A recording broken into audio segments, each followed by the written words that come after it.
솔직히 살면서 요즘만큼 온 사방의 위기를 실감해 본 적이 없습니다. 지금 안보적으로도 위기가 굉장히 심화되고 있고요. 특히 경제 위기는 이제 누구도 부정할 수 없는 대세가 됐습니다.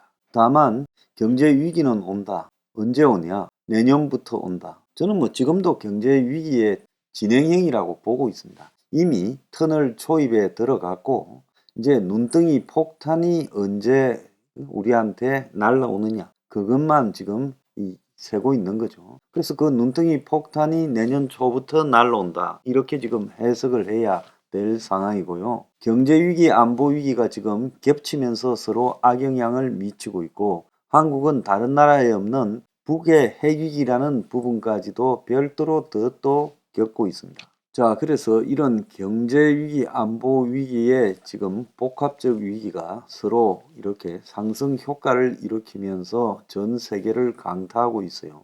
우리가 그 우크라 전쟁을 볼 때 저 전쟁이 러시아에 의해서 금방 끝날 거라고 우크라이나를 지지하건 지지하지 않건 대부분 그렇게 생각하고 있었을 겁니다. 그런데 실제 까놓고 보니까 이 우크라이나 전 양상이 우리의 기대와 전혀 다르게 돌아가고 있다. 아마 이것을 이렇게 굴러올 거라고 기대했던 사람은 저처럼 내다봤던 사람은 1%도 안 될 겁니다. 1000명 중에 1명도 안 될 거라고 보고 있습니다. 그러니까 세상은요. 0.1%가 내다보고 99.9%가 틀릴 수 있고 그 99.9% 속에는 숱한 전문가라든지 숱한 국가의 권력, 권위를 갖다가 자랑하는 이런 관료 등이 있었을 거라고 보입니다. 근데 그들은 이런 상황들을 예측하는데 대부분 실패하고 있어요. 왜 그러냐? 세상은 계층적 자신의 살아온 이 과거의 기반을 두고 세상을 내다보면 아무리 좋은 학교를 나왔던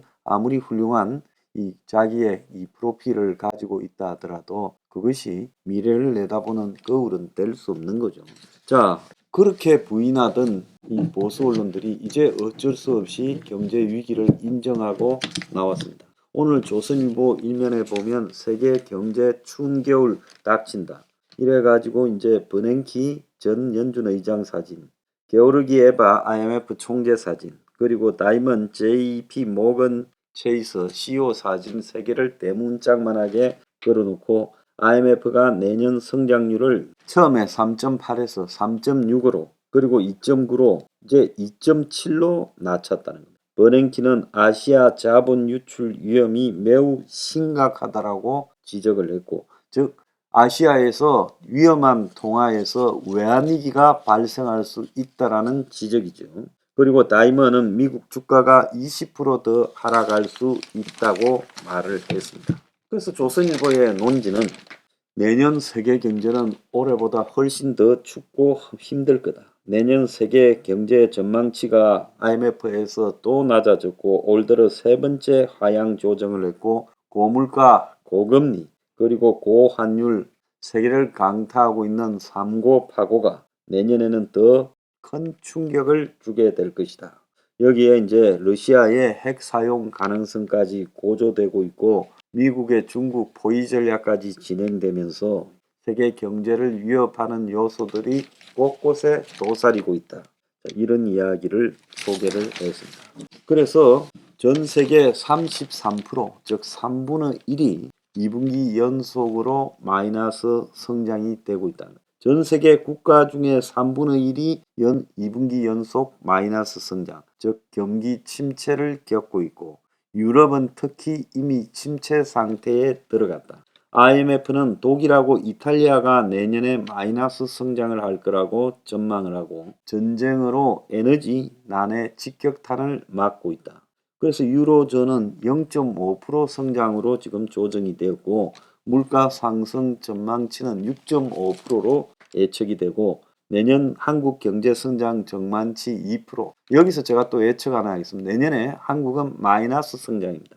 올 누적 무역 적자가 300억 달러가 넘었다. 이렇게 말하고 있습니다. 자, 버냉키는 아시아가 자본 유출 위험에 직면했다면서 이 신흥국 시장에서 자본이 급속하게 빠져나가는 사태가 벌어질 거다. 외환위기가 올 수 있다고 했고요.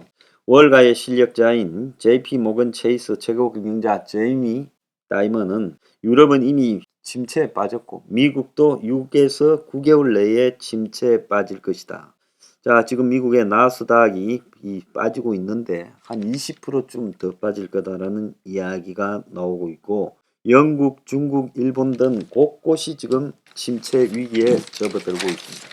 동아일보는 IMF 내년 침체 위험, 세계 성장률 하향 이렇게 이제 언급을 하면서 영국의 국채 금리가 급등한다. 우리가 이 경제 교실에서 좀 배우고 있죠. 국채 금리가 급등한다는 것은 영국 국채가 점점 가치가 하락해야 금리가 급등하지 않습니까? 그러니까 영국 국채가 가치가 하락하고 있고 반도체 주가가 미국에서 폭락하고 있습니다. 그래서 금융과 제조업, 실물 분야가 결합된 초대형 복합 위기가 현실화되고 있다라고 이야기가 나오고 있습니다. 세계의 3대 경제 블록인 미국, 유럽, 중국 이것이 다 경제 둔화세를 이렇게 심각하게 눈에 띄게 보이고 있고 내년 세계 경제는 침체가 확연히 가시화될 거다라고 이야기를 하고요. IMF는 강달러의 금융 혼란이 일어나고 있는데 신흥국의 은행 29%가 필요 자본이 바닥난다. 은행의 필요 자본이 바닥난다라는 것은 결국 은행이 금융위기에 직면하게 될 것이다 라는 걸 의미하는 거죠. 그래서 2천억 달러의 추가 자본이 더 지금 은행에 투입돼야 된다. 그래서 지금 은행들이 재정이 바닥나고 있다. 자, 그런데 전쟁, 고물가, 중국 침체도 지금 또 다른 주요 세계 경제 붕괴의 원인인데 세계 경제의 최악의 상황은 아직 오지 않았고 대부분의 나라가 성장 전망치를 하향 조정했고 자, 생활 비용 위기, 즉 주택이나 식료품에서 생활 비용 위기가 발생할 거다. IMF나 세계은행이 세계적 국제 협력을 권했지만은 지정학적 갈등이 심화되는 속에서 이제 세계적 협력은 거의 불가능할 것이라고 예측되고 있습니다. 자, 노벨 경제학상을 받은 버냉키는 신흥국의 자본 유출이 세계 경제 위기를 부를 거다라고 경제학상 수상식에서 언급을 했어요. 참 이 사람 자기 책임은 없고요. 모든 것이 다 남의 책임입니다.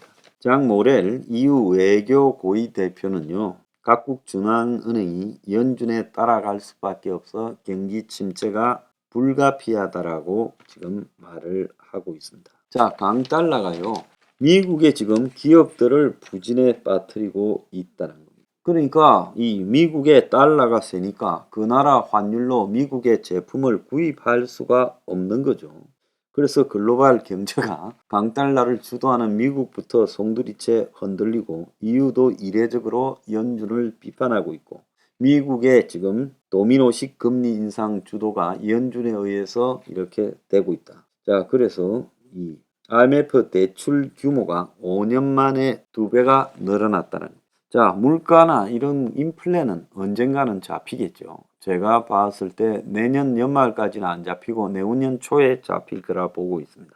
자, 인플레, 디플레 다 피해야 되는데 지금 단기 인플레 잡기에 급급해서는 안 된다라고 말을 하지만은 이게 버냉키가 특히 이야기를 하고 있어요. 너무 2%의 연준이 이 인플레이율 2%에 집착해서는 안 된다라고 말을 하는데요. 중요한 거는 자기가 헬리콥터 벤이라고 부를 정도로 연준 의장을 할 때 돈을 무한정으로 뿌렸죠. 그래서 우리 윤석열이 좋아하는 밀턴 프리드먼이 통화의 역사라는 책을 써가지고 대공황이 벌어진 것은 연준이 서툰 긴축 통화를 해서 그런 거다. 이렇게 말을 한 바 있습니다. 그런데 프리드만 90세 생일을 축하하는 학술 행사가 2002년 열렸는데 벤 버냉키가 그 행사에 참석해서 당신이 쓴 책에 빠져 통화사를 공부했다. 대공황에 관해 당신이 옳았다. 우리 연준이 죄송하다. 당신 덕분에 다시는 그런 실수를 하지 않을 거라고 연설했고 그 뒤 6년 뒤에 2008년에 이 대공황에 버금가는 금융위기가 시작되었을 때 헬리콥터에서 돈을 뿌리듯 돈을 풀어 헬리콥터 벤이라는 별명을 얻었지만은 미국과 세계를 구했다는 거예요. 일시적으로 구한 거죠. 죽어가는 사람한테 몰핀을 놔서 일시적으로 행복하게 느껴졌지만은 이 버냉키에 돈 푸는 것 때문에 지금 미국이 코로나 왔을 때 버냉키가 풀은 것에 5배 이상을 풀었어요. 그 결과가 지금 살인적 인플레이션인데 지금 버냉키는 이 인플레이션을 너무 목표 2%를 수준으로 떨어뜨리는데 집착해서는 안 된다고 하고 있습니다. 자, 이 사람은 대공황 전문가라. 그래서 경제공황적 상황이 발생했을 때 성급히 금리 인상을 단행하는 바람에 대공황이 더 악화되었다라고 자기 책에 이야기를 했어요. 그런데 그는 지금 올 초에 5월달이죠. 계속 연준을 비판하면서 인플레를 너무 우습게 여겼다. 그래서 연준이 초반에 강하게 금리를 올리지 않아서 지금 이 사태가 벌어졌다고 굉장히 비판했죠. 자기가 1차로 뿌린 돈이 시중에 엄청나게 깔려 있어서 거품을 일으키고 코로나로 또 자기가 뿌린 것처럼 미국이 버냉키가 뿌렸는데 그래도 안 망했대. 우리도 뿌리자. 그래서 훨씬 더 많이 뿌렸죠. 이것이 이번에 이 초인플레이션을 갖다가 불러일으켰고 결국 이 버냉키라는 사람은 역사적으로 현재 통화 난발로 인한 인플레이션을 일으킨 사람으로 역사에 기록될 거라고 저는 보고 있습니다.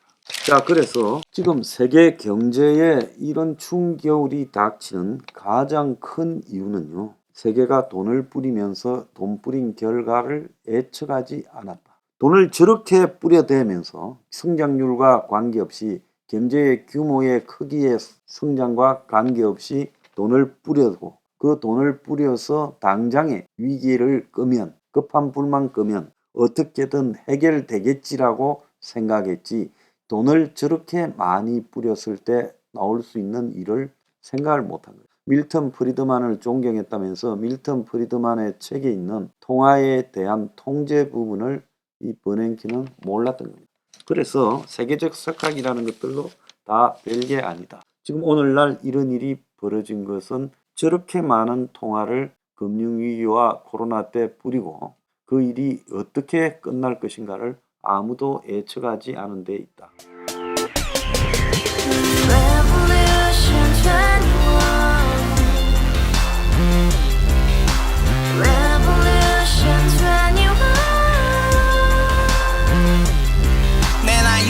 월세 30 코인빚만 300 서울에 온지 벌써 10년 아둥바둥 버텼지만 여전히 난 반지 하에 제왕 곰팡이 연문제약 내비랭 깡통망통 완전히 폭망 고시원 창문만큼 작아진 내 꿈 연애 결혼 내 집 모든 게 헛꿈 1년 전 떠난 여친 울며 말했지 같이 스파자 평생 가본 게 꼭꼭꼬라지